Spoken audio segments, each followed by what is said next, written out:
Good evening, ladies and gentlemen, and welcome to Qnews special coverage. The Israeli army has issued new evacuation orders in Gaza's eastern areas, including Shaja'iyya, amid ongoing airstrikes. Meanwhile, Hungarian Prime Minister Viktor Orban has reaffirmed Hungary's security ties with Israel and announced its withdrawal from the International Criminal Court. Stay with us for the latest updates on these developments.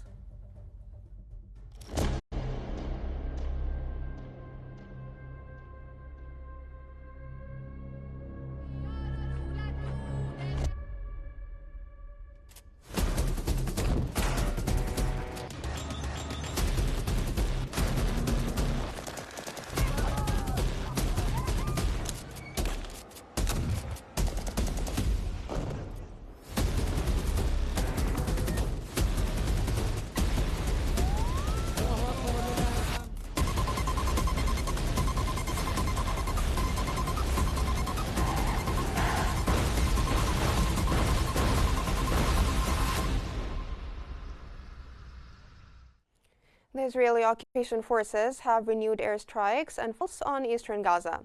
That comes as the Baptist Hospital's director warned of imminent collapse with only one CT scanner in northern Gaza, while dozens are needed. Hamas condemned the recent escalation and the Israeli massacre at Dar al-Arqam school as a war crime, accusing Netanyahu's government of escalating forced displacement, starvation policies, and siege, constituting genocide under international law. The Israeli occupying army has issued new evacuation orders for several areas in eastern Gaza City, including Shaja'iyya and surrounding neighborhoods. This follows earlier evacuation orders in northern Gaza, affecting Beit Hanun, Jabalia, the Jabalia refugee camp, and Sheikh Zayed.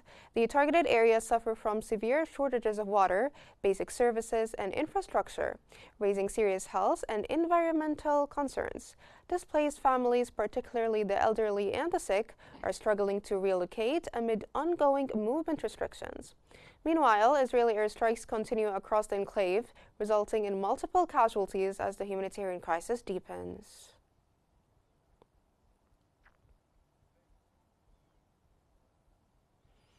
Hungarian Prime Minister Viktor Orban has reaffirmed Hungary's commitment to protecting its citizens and strengthening security cooperation with Israel. That came in a joint press conference with his Israeli counterpart, Benjamin Netanyahu, where Orban announced Hungary's withdrawal from the International Criminal Court, calling it a political decision against a biased institution. Netanyahu praised Hungary's stance, calling for more countries to follow suit. Hungary's withdrawal came shortly after Netanyahu visited Budapest, where he condemned the ICC's arrest warrant against him as politically motivated.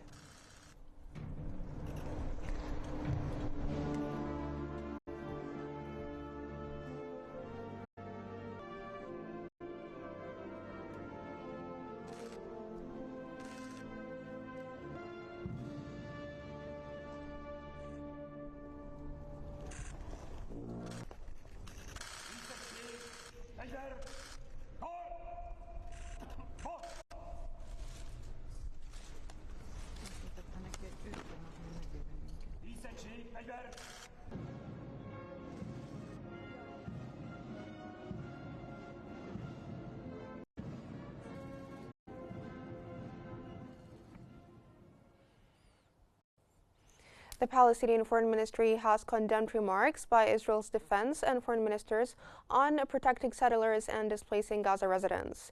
The ministry called the statement organized state terrorism against Palestinians. The ministry warned that Israel's policies are escalating tensions and pushing the region towards a full-scale explosion.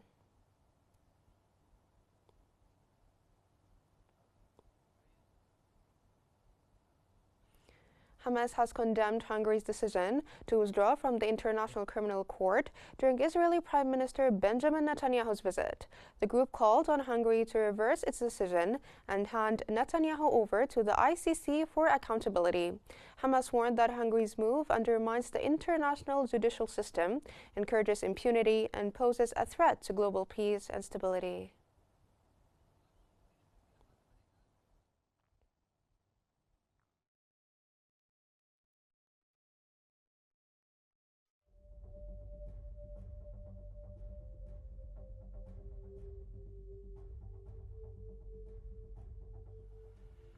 For further analysis, we're joined from Cairo by the researcher in Israeli affairs and the Egyptian Council for Foreign Affairs member, Dr. Ahmed Fouad Anwar. Dr. Ahmed, welcome to Q News. And let me first start by asking you about your comment on the intensification of Israeli airstrikes in the past hours on the Gaza Strip, including the recent attack on Dar al-Arqam school.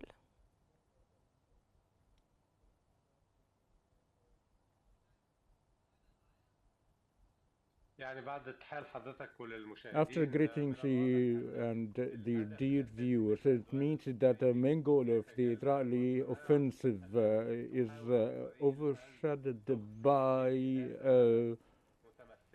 the Israelis to cover it regarding its claims, either targeting the Hamas movement and its leaders, and these claims and lies went down. This is systematic offensive targeting the infrastructures and hindering the mobility of the residents, which is very dangerous. That covers the Israeli plans of the collective displacement and the deportation of the residents. And we're talking about the hospitals and another massacres that took place in Lebanon, and the whole world is staying still. Speaking of the collective displacement, with Israel expanding its occupation zone in southern Gaza to include the entirety of the Palestinian city of Rafah, can this be considered a prelude to the partition of the Gaza Strip and the reduction of its territory?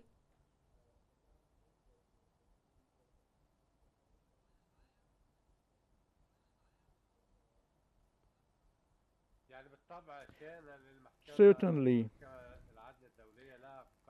For the ICG issued a very important resolution stated that the Gaza Strip is occupied following 2005. Israel is violating all the international resolutions and even the attempt of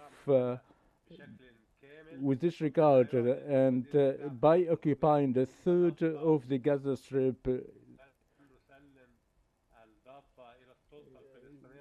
even through the statements of the Israeli officials that will stay in the Gaza Strip and that is having in a population intensity is targeted of a direct offensive, added to the new corridor, in parallel with Philadelphia, that was established following the unilateral withdrawal in 2005. Such Israeli plans intending to make it alive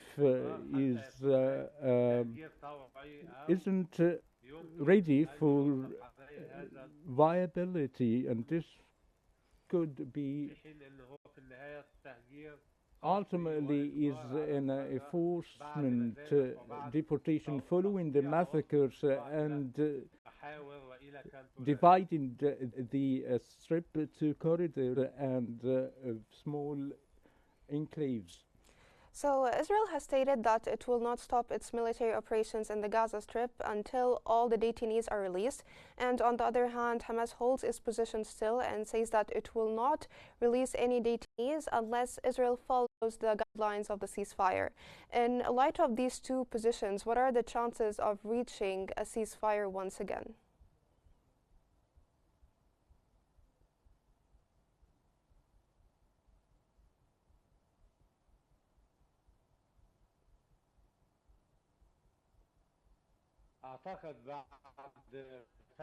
I think after Netanyahu's failure of achieving the war goals and the ultimate goals, I'm losing the call.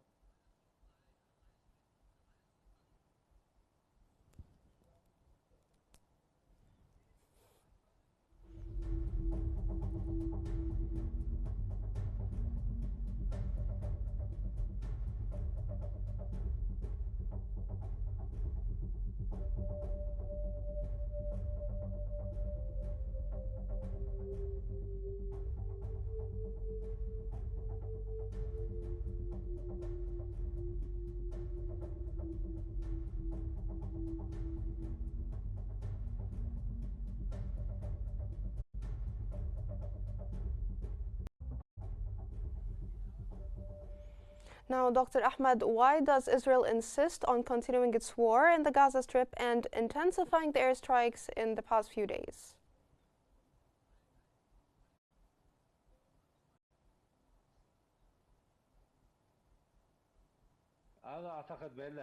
I think it's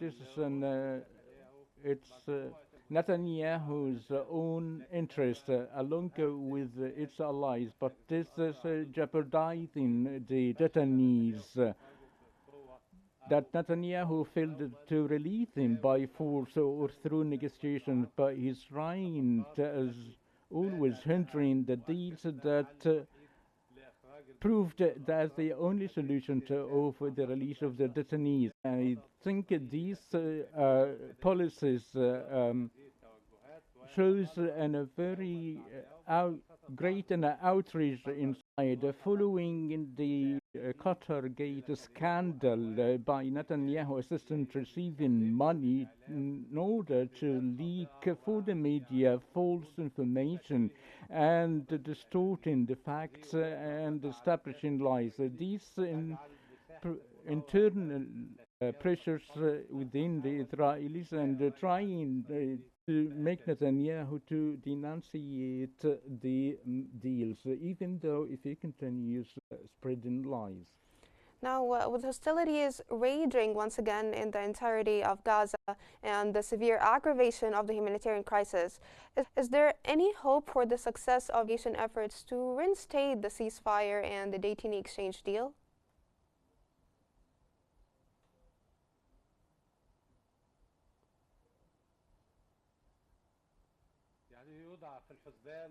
It is taken into consideration that the Israeli economy is strapped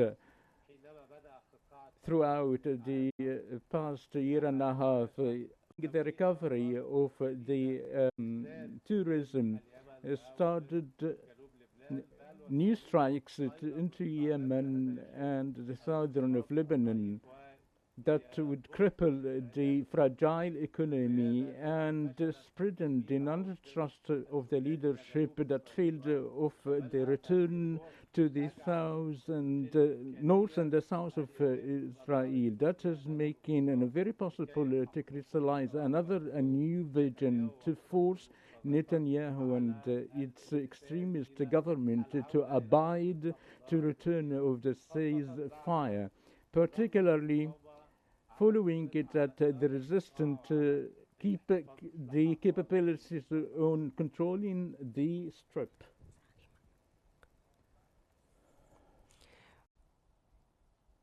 From Cairo, that was the researcher in Israeli affairs and the Egyptian Council for Foreign Affairs member, Dr. Ahmed Fouad Anwar. Thank you so much for joining us here on Qnews.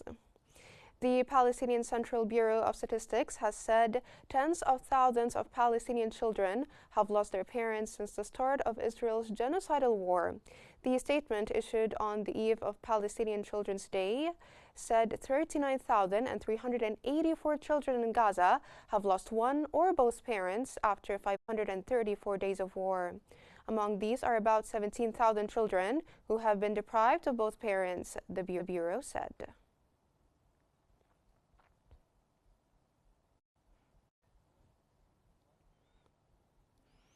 The United Nations has said there has been 1 full month since humanitarian supplies have entered Gaza. The head of the Office for Coordination of Humanitarian Assistance, Jonathan Woodall, told reporters that 2.1 million people are trapped, bombed, and starved. Woodall said displacements and redisplacements of Palestinians since the breakdown of the siege has led to roughly 300,000 people being displaced in the last days alone. Woodall also said the UN is taking steps to assure that aid reaches Palestinians in need. He also said Israel needs to do more distinguish UN vehicles from military targets.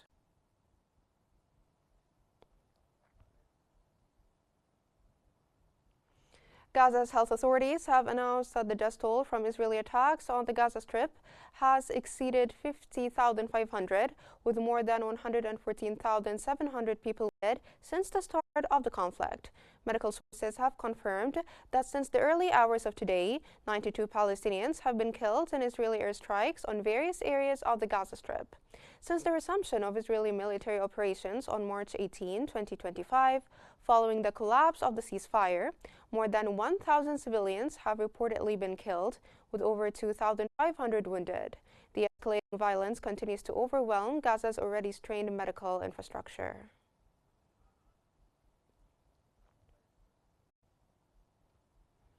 The Palestinian presidency has strongly rejected Israeli Prime Minister Benjamin Netanyahu's announcement to establish the so-called Mirage Axis, aimed at separating the Palestinian side of Rafah from Qnews and effectively dividing southern Gaza.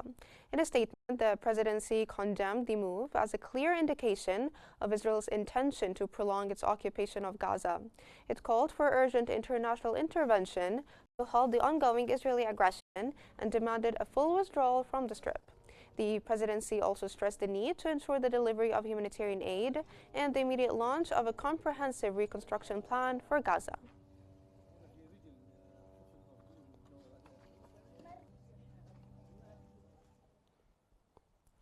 Jordanian King Abdullah II has called for an immediate halt to Israel's aggression on Gaza and urged the international community to act swiftly to address the humanitarian crisis.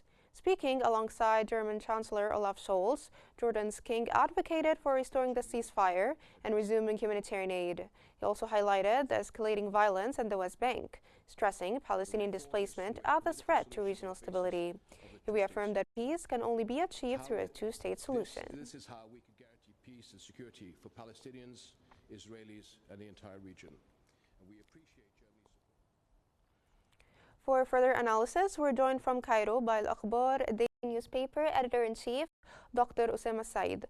Dr. Usama, welcome to Q News. And let me first start by asking you, how does the establishment of the so-called Mirage Axis impact the humanitarian situation and the broader Israeli-Palestinian conflict?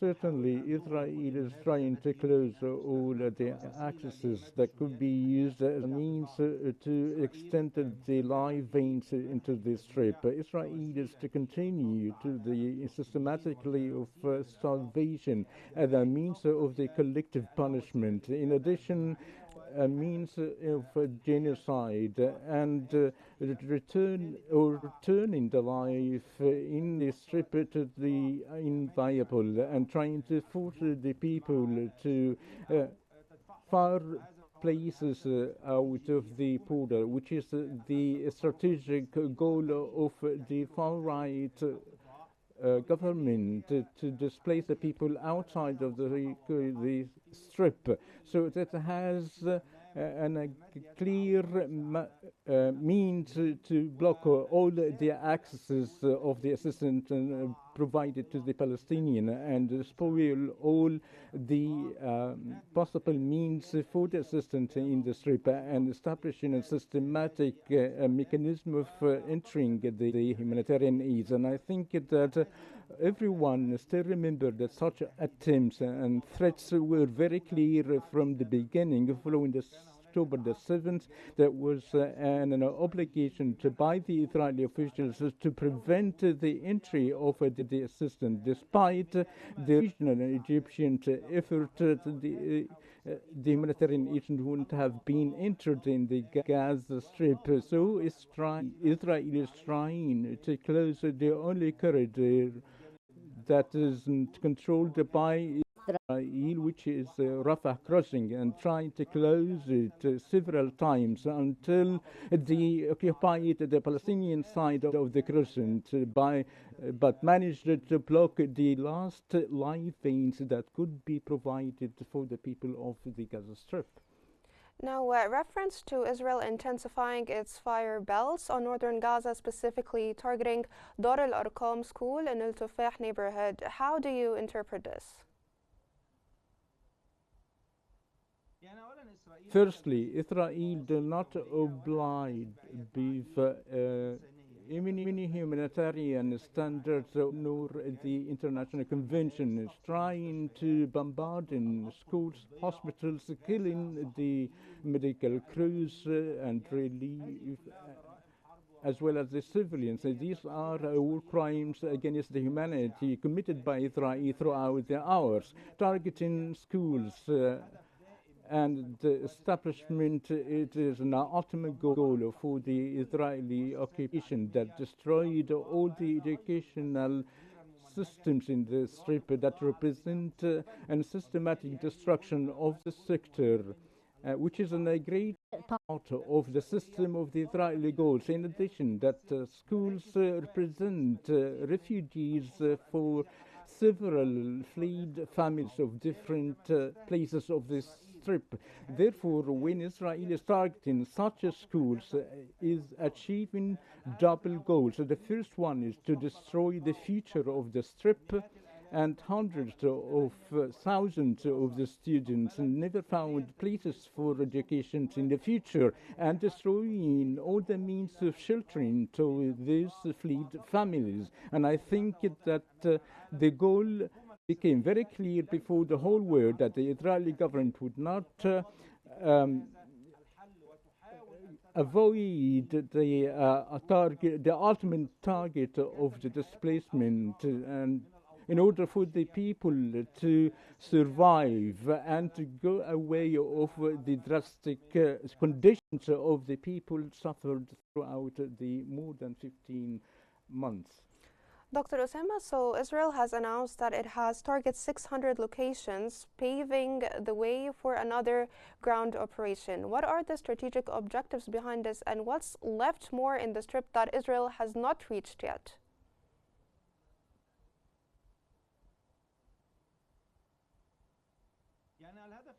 The main strategic goal for the occupation is to displace the Palestinians and push them to be exited out of the strip. It is the main goal and the first one since the 18th of March.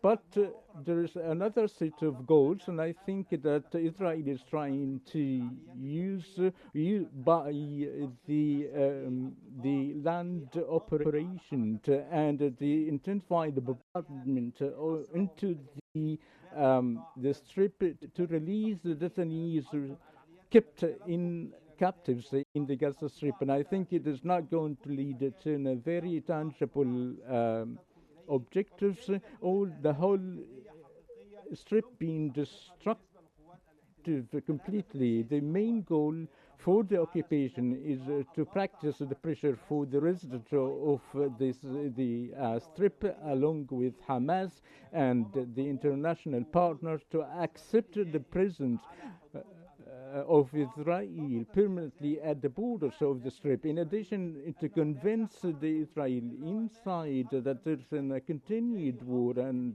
has no end, and therefore Netanyahu would keep the chances of staying in the government. In addition, to convince the United States that the war hasn't come to an end yet, and to guarantee the economic assistance and military assistance, along with the diplomatic and political coverage provided by the United States for the Israeli government. From Cairo, that was Al Akhbar daily newspaper editor-in-chief, Dr. Osama Al-Said. Thank you so much for joining us here on Q News and for all the information you provided us with. Thank you so much for being with us. That brings us to the end of our special coverage on Gaza. Don't forget to follow Q News on YouTube, Facebook, X, Instagram, and TikTok at Q News EG to stay informed. Thanks for watching, and stay tuned for more updates on Q News.